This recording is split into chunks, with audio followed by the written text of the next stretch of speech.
Donc, bonjour à tous, je suis Clément Gutiérrez, je suis le dirigeant d'API Service, qui est un opérateur de service managé pour les équipements connectés.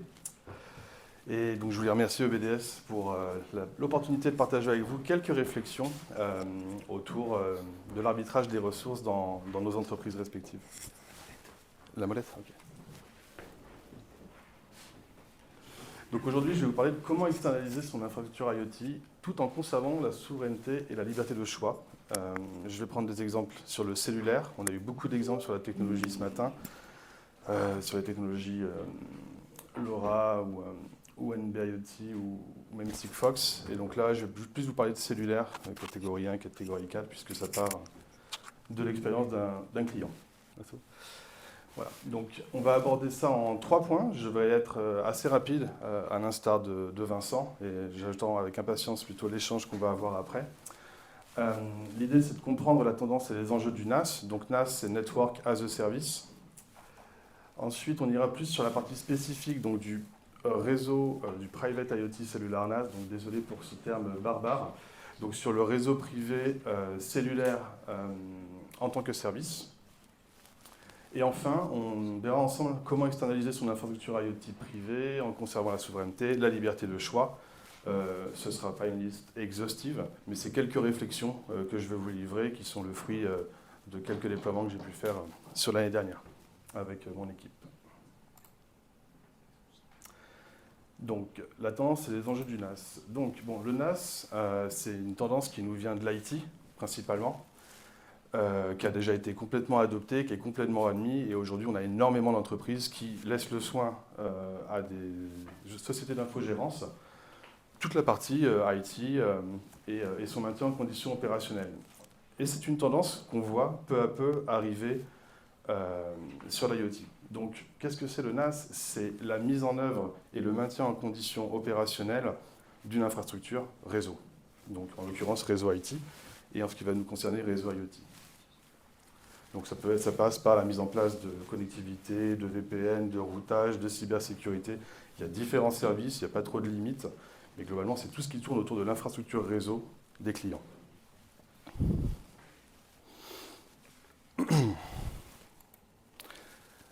Donc les enjeux sur ces parties-là, on les connaît déjà globalement tous. Je les liste rapidement et on ira plus en détail sur la partie spécifiquement IoT. Donc on a les coûts, la sécurité, la fiabilité, la flexibilité, et donc on en a parlé juste avant, le maintien en conditions opérationnelles, qui est la partie la plus importante. Donc, on arrive sur la partie typiquement IoT après cette introduction rapide. Donc, naturellement, ça fait écho avec le NAS de l'IT. Pour l'IoT, c'est la mise en œuvre et le maintien en conditions opérationnelles d'un réseau privé IoT pour les clients. Donc, si vous voulez, quand un client fait le choix, souhaite déployer un réseau privé, il faut qu'il fasse l'étude des compétences dont il va avoir besoin pour pouvoir le maintenir, enfin le déployer et le maintenir. Donc ça c'est un exemple, vous connaissez tous ce schéma, donc franchement je ne vais pas m'attarder dessus. Globalement, dans ce cas précis du client, il y avait des bornes de recharge de véhicules électriques, des routeurs, une carte SIM, une infrastructure VPN opérée, et ensuite des accès pour les serveurs et les utilisateurs qui doivent se connecter aux équipements qui sont connectés derrière les routeurs. Quelque chose de très très simple. Je suis sûr que vous l'avez tous déjà fait dans vos labos ou que vos équipes techniques l'ont déjà fait. Mais voilà, on arrive avec ce client et ce client nous dit « Écoutez, j'ai déployé déjà plus de 1000 équipements. Je ne veux pas m'en occuper, je ne veux pas le faire.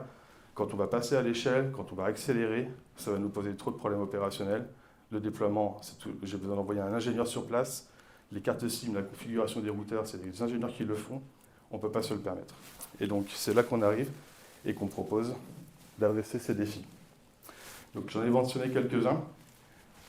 Ici, vous allez voir qu'effectivement, lors de la mise en place d'un réseau privé IoT, en fait, c'est beaucoup de compétences à mettre en œuvre. Il y a de la télécom, il y a du réseau, il faut avoir une connaissance matérielle pour faire la bonne sélection du matériel adéquat, il faut avoir des compétences software, il faut avoir de la compétence en gestion de projet. Bref, c'est un métier à part entière.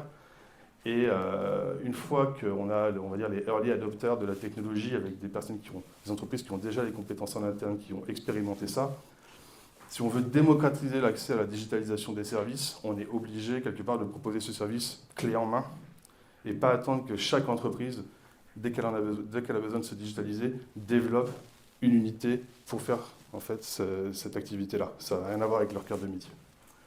Donc ça, c'est vraiment une partie vraiment importante. Ensuite, au niveau du déploiement, je l'ai mentionné précédemment, il faut que ce soit plug and play. On ne peut pas détacher systématiquement des compétences coûteuses sur place pour faire le déploiement. Il faut que ce soit fait par la personne qui installe l'équipement. Donc quelquefois ce sont des électriciens, quelquefois ce sont des gens de climatisation. Bref, ça peut être différents métiers, mais en tout cas, pas forcément des personnes qui ont des compétences en réseau. Et donc c'est important que l'équipement soit juste à connecter et remonte automatiquement sur l'infrastructure privée du client. Ensuite, on a l'administration du réseau. Donc ça, effectivement, c'est un défi. Il faut avoir quelqu'un en astreinte qui soit là pour enclencher des accès, révoquer des accès. Donc c'est à prendre en considération à l'heure de déployer son réseau privé. Et enfin, le maintien en conditions opérationnelles. Je crois que je l'ai déjà dit 5 fois, mais c'est vraiment majeur que tout soit bien mis en œuvre et on détaillera par la suite. Donc, un petit résumé de pourquoi externaliser le maintien en conditions opérationnelles de l'infrastructure privée. La réduction de l'investissement. En effet, on est sur un modèle as a service, en tant que service.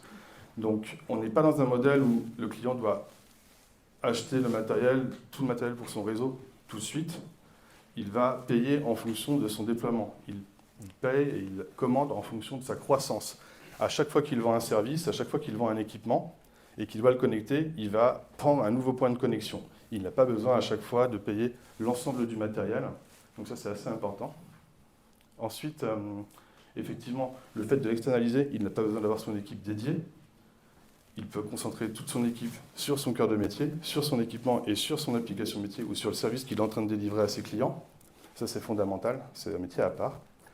On améliore la sécurité, souvent. Bon, le professeur Montagny si tout le monde a eu le cours du professeur Montagny, je pense que tout le monde est bien sur la cybersécurité. Mais souvent, quand c'est fait en interne, l'aspect cybersécurité n'est pas forcément la chose qui est mise plus en avant. Et donc, il y a souvent des défaillances. Donc, le fait d'utiliser un prestataire qui se focus là-dessus, ça garantit plus de sécurité. La flexibilité, bien entendu. Et enfin, l'évolutivité. En fait, la partie du risque opérationnel est fondamentale.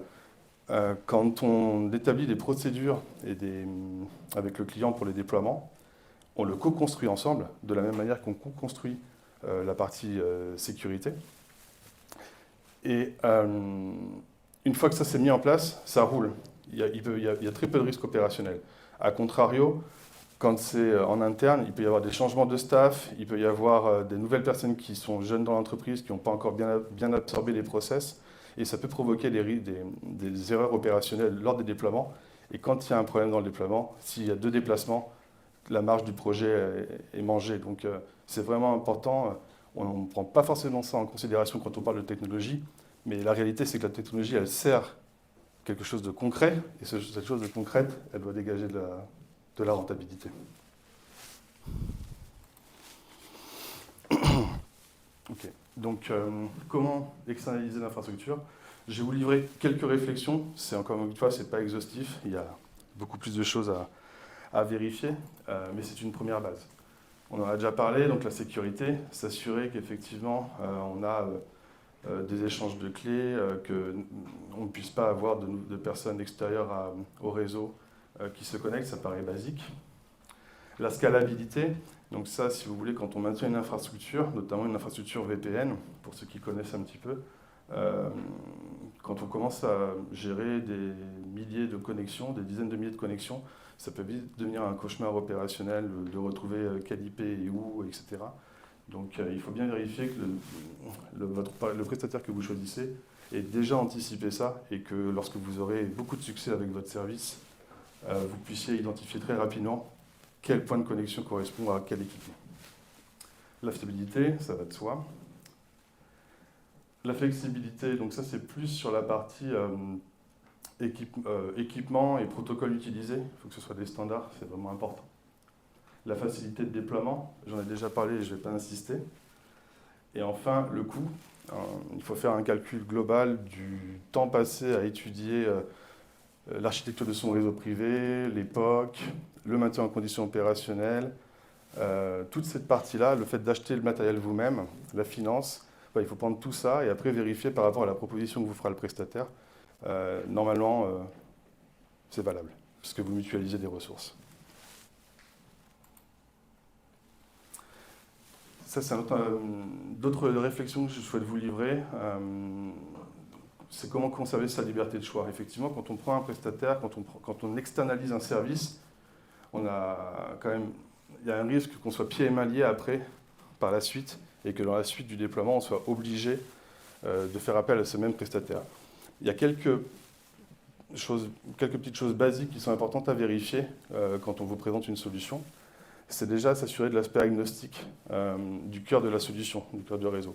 Donc s'assurer qu'on s'appuie sur quelque chose, que l'ensemble des hardware, en l'occurrence pour du cellulaire, l'ensemble des routeurs, puissent se connecter à cette interface sans qu'il y ait besoin de faire des développements à chaque fois trop coûteux.